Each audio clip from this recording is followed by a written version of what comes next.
A inundação.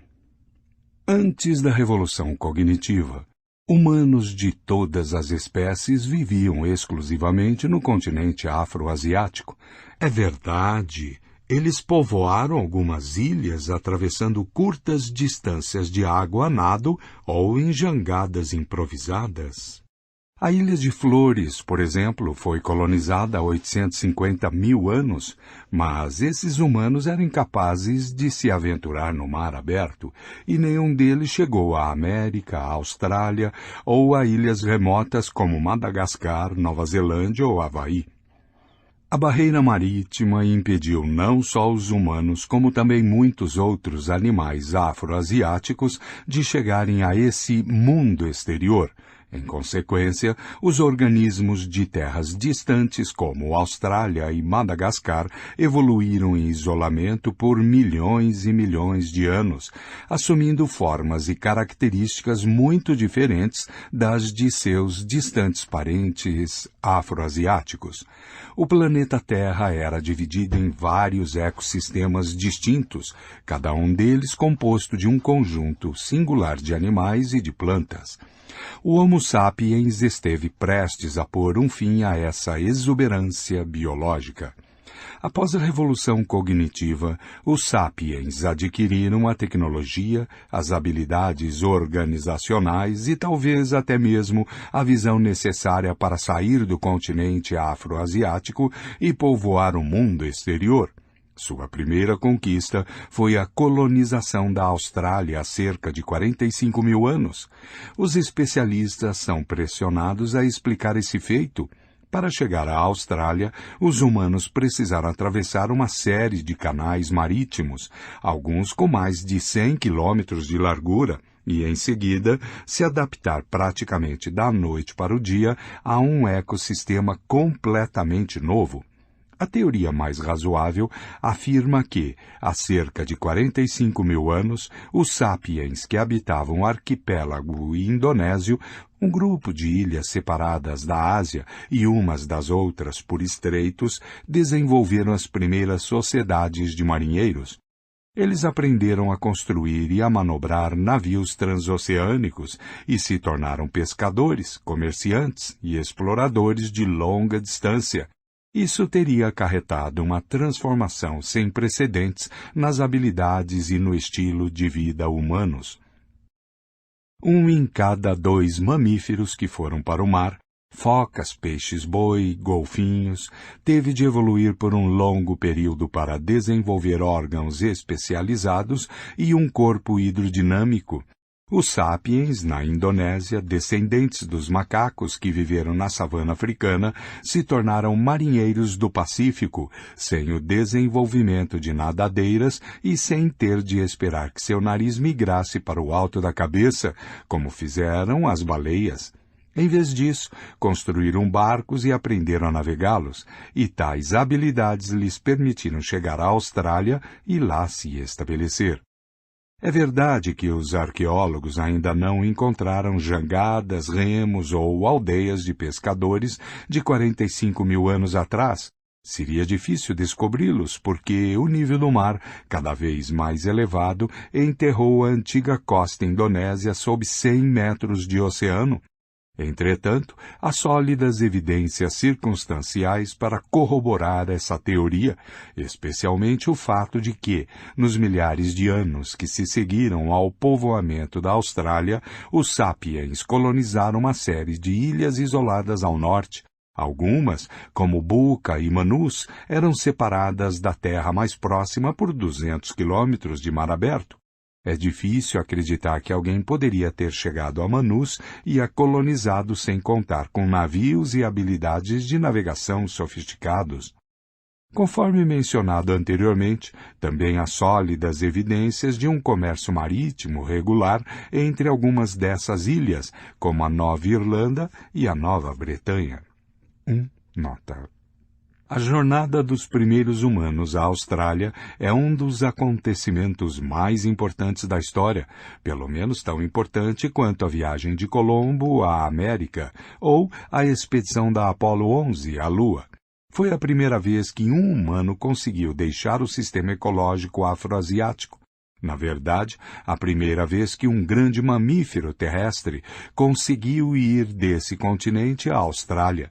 Ainda mais importante foi o que os pioneiros humanos fizeram nesse novo mundo. O momento em que o primeiro caçador-coletor pôs os pés no litoral australiano foi o momento em que o Homo sapiens subiu ao topo da cadeia alimentar, num território específico, e a partir daí se tornou a espécie mais mortífera do planeta Terra. Até então, os humanos haviam apresentado alguns comportamentos e adaptações inovadores, mas seu efeito sobre o ambiente fora insignificante. Eles haviam demonstrado sucesso notável ao se adaptar em vários habitats, mas o fizeram sem mudar drasticamente esses habitats. Os povoadores da Austrália, ou mais precisamente seus conquistadores, não simplesmente se adaptaram. Eles transformaram o ecossistema australiano de tal forma que já não seria possível reconhecê-lo. A primeira pegada humana nas areias de uma praia australiana foi imediatamente apagada pelas ondas, mas ao penetrar o continente, os invasores deixavam para trás uma pegada diferente que jamais seria apagada. À medida que prosseguiram, encontraram um universo estranho de criaturas desconhecidas que incluíam um canguru de 200 quilos e 2 metros de altura, e um leão marsupial grande como um tigre moderno, que foi o maior predador do continente. Coalas grandes demais para serem fofinhos e mimosos farfalhavam nas árvores, e aves com o dobro do tamanho de avestruzes corriam pelas planícies. Lagartos similares a dragões e cobras com 5 metros de comprimento se arrastavam pela terra. O diprotodonte, um vombate de 2,5 toneladas, vagava pelas florestas. Com a exceção das aves e dos répteis, todos esses animais eram marsupiais. Como os cangurus, davam à luz a bebês minúsculos e indefesos, com aparência de fetos, que então eles nutriam com leite em suas bolsas abdominais. Os mamíferos marsupiais eram praticamente desconhecidos da África e na Ásia, mas na Austrália reinavam absolutos. Em alguns milhares de anos, virtualmente todos esses gigantes desapareceram. Das 24 espécies animais australianas, pesando 50 quilos ou mais, 23 foram extintas. 2 nota. Um grande número de espécies menores também desapareceu.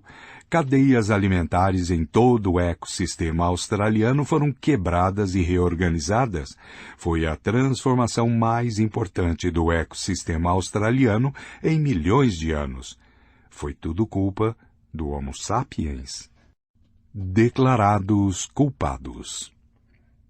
Alguns acadêmicos tentam exonerar nossa espécie, colocando a culpa nas excentricidades do clima, o bode expiatório usual em casos como esse. Mas é difícil acreditar que o Homo sapiens tenha sido completamente inocente. Há 3 evidências que enfraquecem o álibi climático e implicam nossos ancestrais na extinção da megafauna australiana.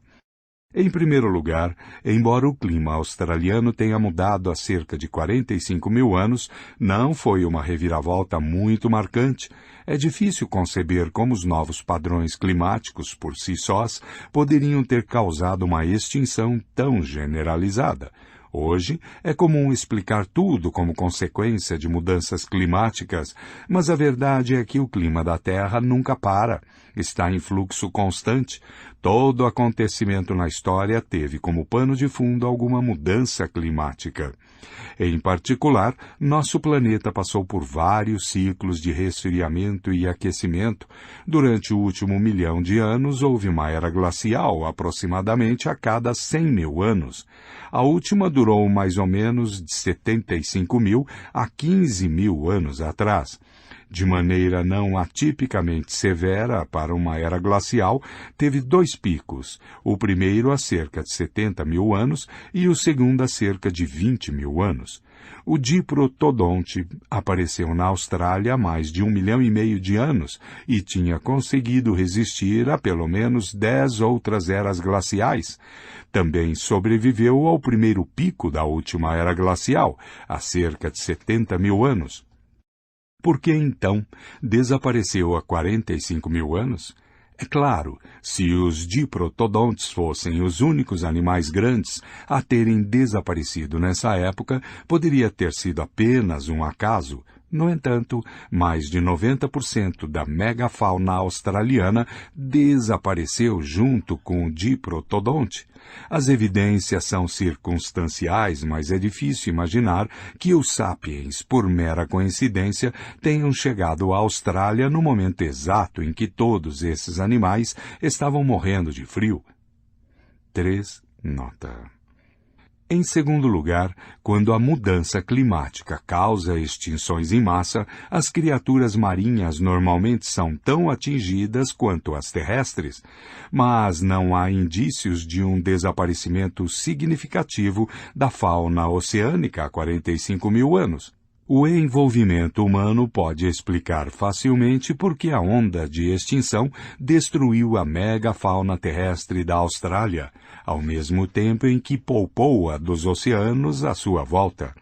Apesar de suas habilidades de navegação, o Homo sapiens ainda era predominantemente uma ameaça terrestre. Em terceiro lugar, extinções em massa similares a essa dizimação australiana arquetípica ocorreram repetidas vezes nos milênios seguintes, onde quer que as pessoas se estabelecessem em outra parte do mundo exterior. Nesses casos, a culpa dos sapiens é irrefutável. Por exemplo, a megafauna da Nova Zelândia, que sobrevivera à suposta mudança climática de cerca de 45 mil anos atrás sem um único arranhão, sofreu golpes devastadores imediatamente depois que os primeiros humanos puseram os pés nas ilhas. Os maoris, os primeiros colonizadores sapiens da Nova Zelândia, chegaram às ilhas há cerca de 800 anos.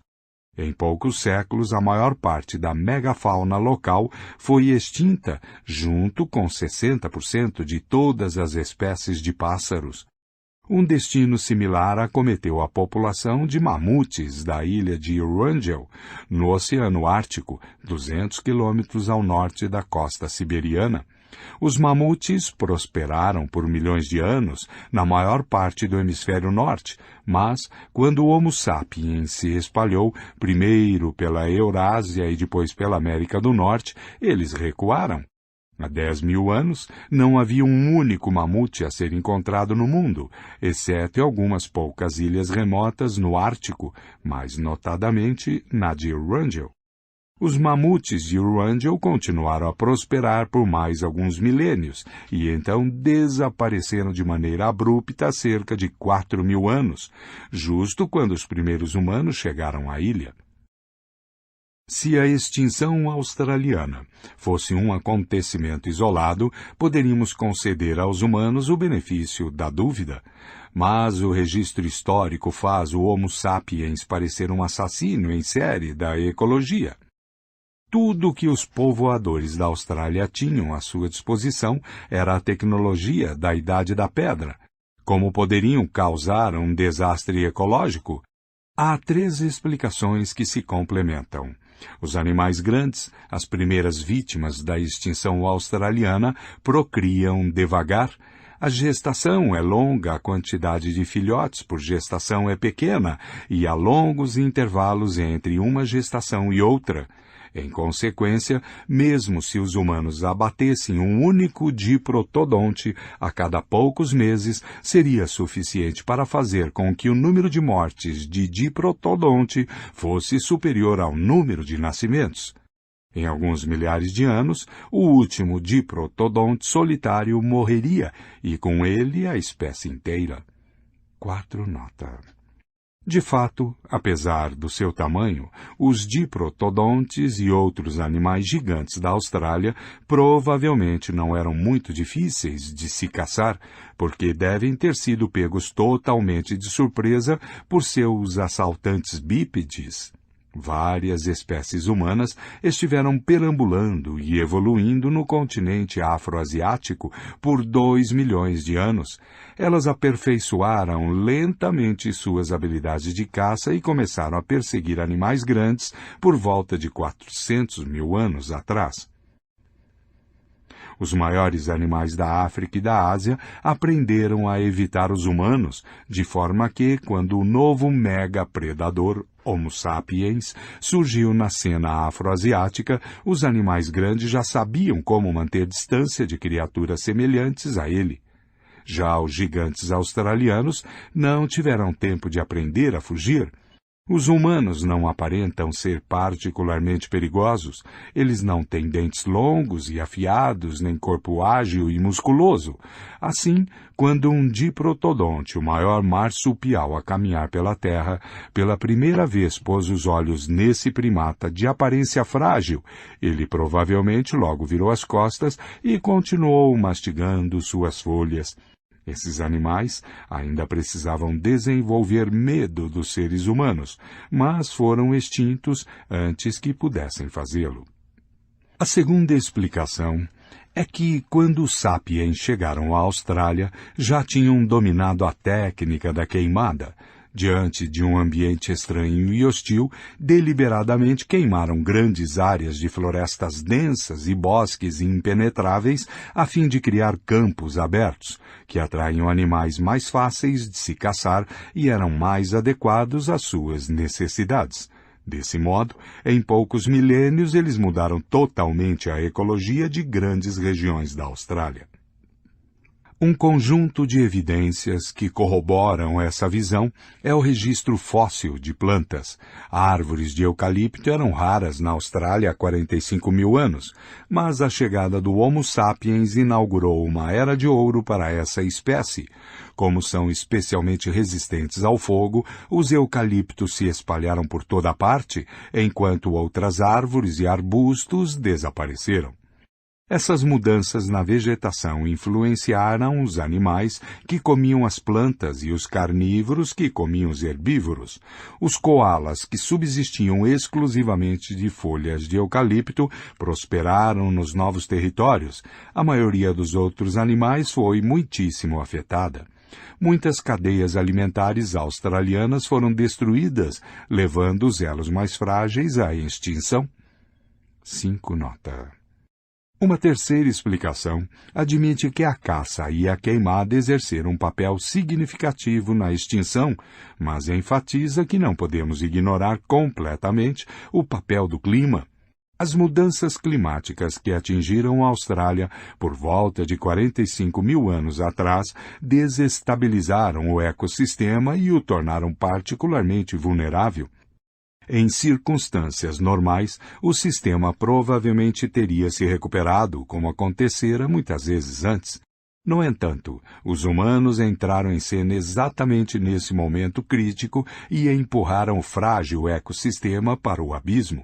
A combinação de mudança climática e caça humana é especialmente devastadora para animais grandes, já que os ataca por diferentes ângulos. É difícil encontrar uma boa estratégia de sobrevivência que funcione simultaneamente diante de múltiplas ameaças. Sem dispor de mais evidências, não há como decidir entre os 3 cenários. Mas, certamente, há boas razões para acreditar que, se o Homo sapiens nunca tivesse pisado na Austrália, esta ainda seria o lar de leões marsupiais, diprotodontes e cangurus gigantes. O fim da preguiça. A extinção da megafauna australiana foi, provavelmente, a primeira marca significativa que o Homo sapiens deixou em nosso planeta. Foi seguida de um desastre ecológico ainda maior, desta vez na América. O Homo sapiens foi a primeira e única espécie humana a chegar ao continente no hemisfério ocidental há cerca de 16 mil anos, ou seja, por volta de 14.000 a.C. Os primeiros americanos chegaram a pé, o que foi possível porque na época o nível do mar era baixo o suficiente para que uma ponte de terra conectasse o nordeste da Sibéria com o noroeste do Alasca. Não que tenha sido fácil, a jornada foi árdua, talvez ainda mais difícil do que a travessia marítima para a Austrália. Para empreendê-la, os sapiens primeiro precisaram aprender a suportar as condições climáticas extremas do norte da Sibéria, uma área em que o sol nunca aparece no inverno e onde a temperatura pode cair para menos 50 graus centígrados. Nenhuma espécie humana anterior havia conseguido penetrar em lugares como o norte da Sibéria. Mesmo os neandertais, adaptados ao frio, se restringiram a regiões de clima relativamente mais brando, mais ao sul. Mas o Homo sapiens, cujo corpo estava adaptado para viver na savana africana e não em terras de neve e gelo, concebeu soluções engenhosas. Quando bandos de sapiens, caçadores-coletores, migraram para climas cada vez mais frios, eles aprenderam a fazer sapatos para a neve e roupas térmicas eficazes compostas de camadas de pele de animal, costuradas firmemente com a ajuda de agulhas.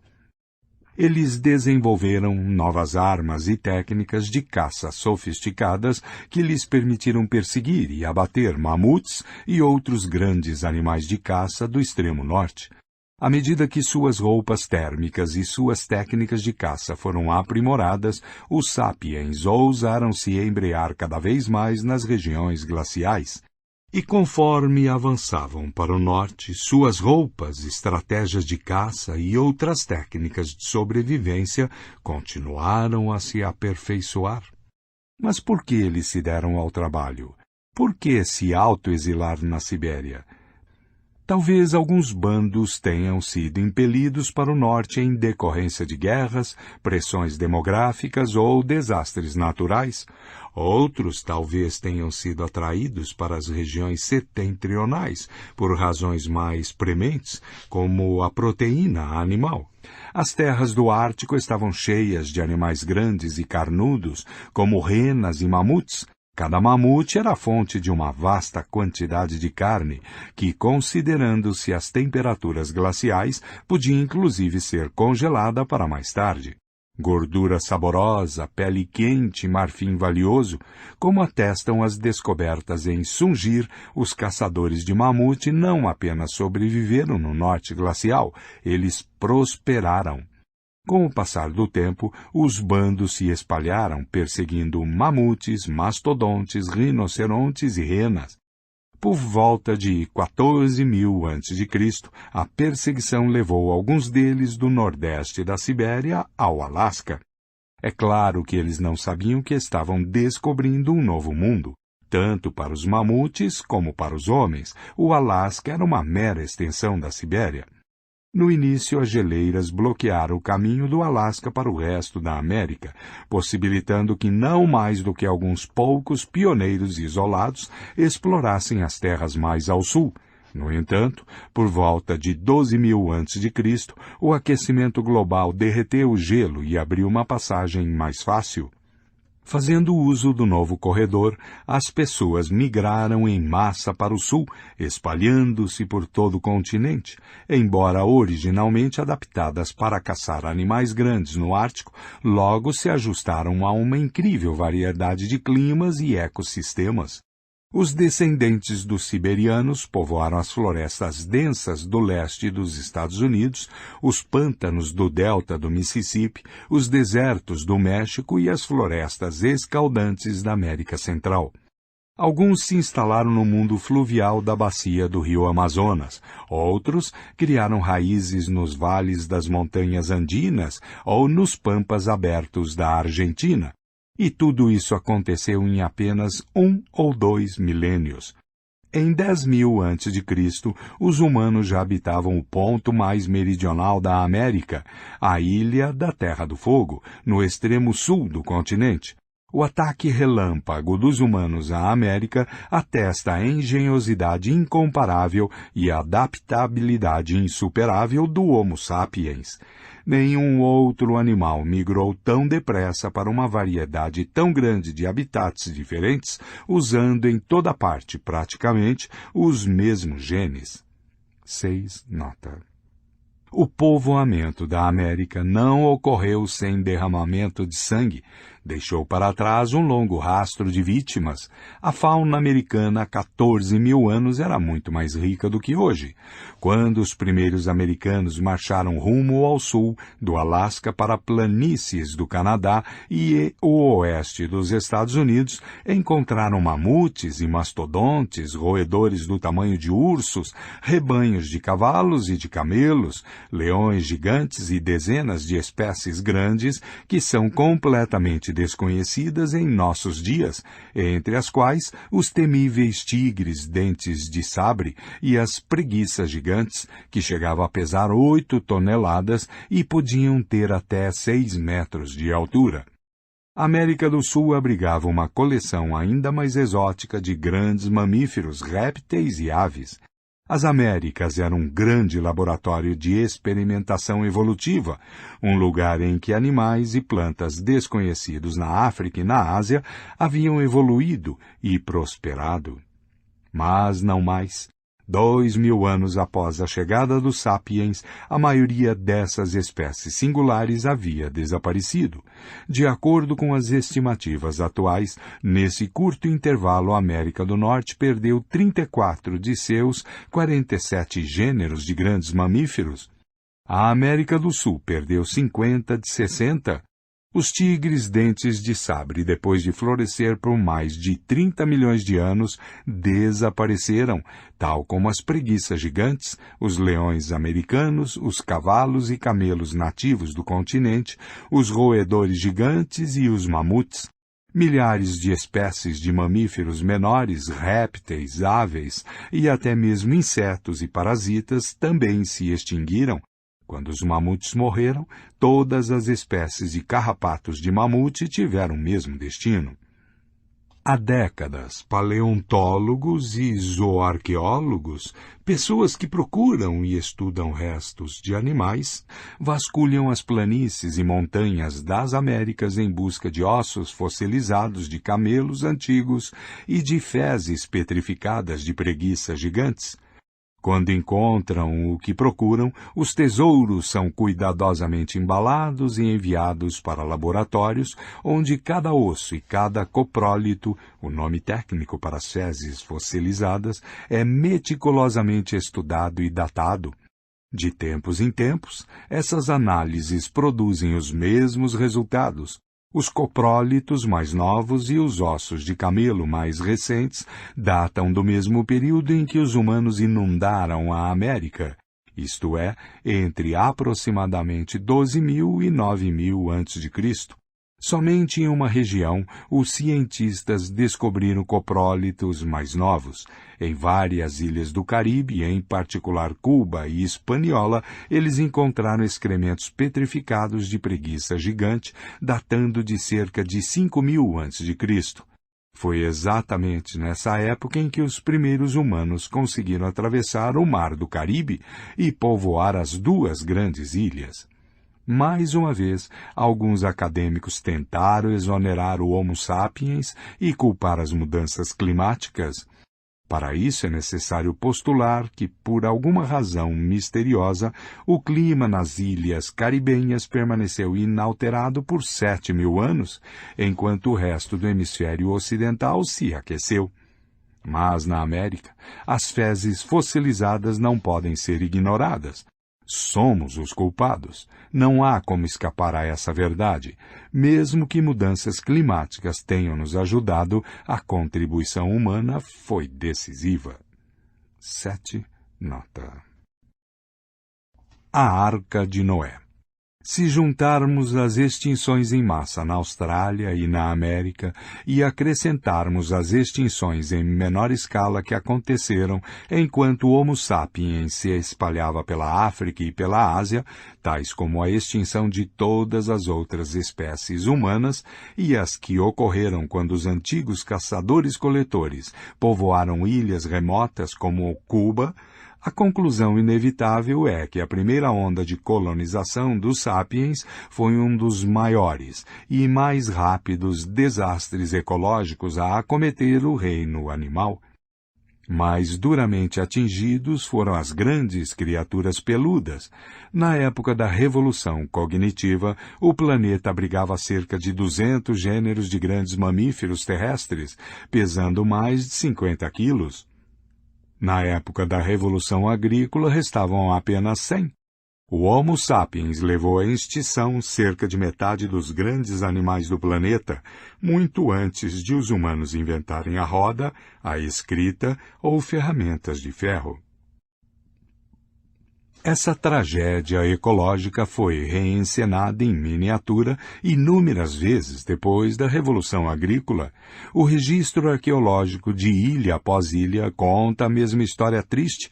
A tragédia começa com uma cena mostrando uma população rica e variada de grandes animais, sem vestígio algum de humanos. Na cena 2, os sapiens aparecem, evidenciados por um osso humano, uma ponta de lança ou talvez um pedaço de um tecílio de cerâmica. Logo vem a cena 3, em que homens e mulheres ocupam o centro do palco e a maioria dos animais grandes, junto com muitos dos menores, desapareceu. A grande ilha de Madagascar, a uns 400 quilômetros a leste do continente africano, oferece um exemplo famoso. Ao longo de milhões de anos de isolamento, desenvolveu-se ali uma coleção singular de animais. Entre eles encontravam-se o pássaro-elefante, uma criatura incapaz de voar, com 3 metros de altura e pesando quase meia tonelada, a maior ave do mundo, e os lêmures gigantes, os maiores primatas do globo. Os pássaros-elefantes e os lêmures gigantes, junto com a maioria dos outros grandes animais de Madagascar, desapareceram de maneira abrupta há cerca de 1.500 anos, precisamente quando os primeiros humanos puseram os pés na ilha. No Oceano Pacífico, a principal onda de extinção começou por volta de 1500 a.C., quando agricultores polinésios se estabeleceram nas ilhas Salomão, Fiji e Nova Caledônia. Eles exterminaram, direta ou indiretamente, centenas de espécies de aves, insetos, caracóis e outros habitantes locais. Dali, a onda de extinção avançou gradativamente para o leste, o sul e o norte até o coração do Oceano Pacífico, eliminando no caminho a fauna peculiar de Samoa e Tonga, 1200 a.C., as Ilhas Marquesas, a Ilha de Páscoa, as Ilhas Cook e o Havaí, 500, e por fim a Nova Zelândia, 1200. Desastres ecológicos similares ocorreram em praticamente cada uma das milhares de ilhas que pontilham o Oceano Atlântico, o Oceano Índico, o Oceano Ártico e o Mar Mediterrâneo. Os arqueólogos descobriram até mesmo nas ilhas menores indícios da existência de aves, insetos e caracóis que viveram lá por inúmeras gerações e só desapareceram quando os primeiros agricultores humanos chegaram. Apenas algumas poucas ilhas extremamente remotas escaparam do olhar do homem até a Idade Moderna, e essas ilhas mantiveram sua fauna intacta. As Ilhas Galápagos, para dar um exemplo famoso, permaneceram inabitadas por humanos até o século XIX, preservando assim sua coleção única, incluindo suas tartarugas gigantes, que, como os antigos diprotodontes, não têm medo de humanos. A primeira onda de extinção que acompanhou a disseminação dos caçadores-coletores foi seguida pela segunda onda de extinção, que acompanhou a disseminação dos agricultores e nos dá uma perspectiva importante sobre a terceira onda de extinção, que a atividade industrial está causando hoje. Não acredite nos abraçadores de árvores que afirmam que nossos ancestrais viveram em harmonia com a natureza. Muito antes da Revolução Industrial, o Homo sapiens já era o recordista entre todos os organismos em levar as espécies de plantas e animais mais importantes à extinção. Temos a honra duvidosa de ser a espécie mais mortífera nos anais da biologia. Talvez se mais pessoas estivessem cientes da primeira e da segunda onda de extinção, seriam menos indiferentes à terceira onda, da qual fazem parte. Se soubéssemos quantas espécies já erradicamos, poderíamos ser mais motivados a proteger as que ainda sobrevivem. E isso é especialmente relevante para os grandes animais dos oceanos. Ao contrário de seus equivalentes terrestres, os grandes animais marinhos sofreram relativamente pouco com a revolução cognitiva e a revolução agrícola. Mas hoje muitos deles estão prestes a se extinguirem em consequência da poluição industrial e do uso excessivo dos recursos oceânicos por parte dos humanos. Se as coisas prosseguirem no ritmo atual, é provável que baleias, tubarões, atuns e golfinhos sigam os diprotodontes, as preguiças gigantes e os mamutes rumo ao desaparecimento. De todas as grandes criaturas do mundo, os únicos sobreviventes da inundação humana serão os próprios humanos e os animais domésticos que servem como escravos nas galés da Arca de Noé.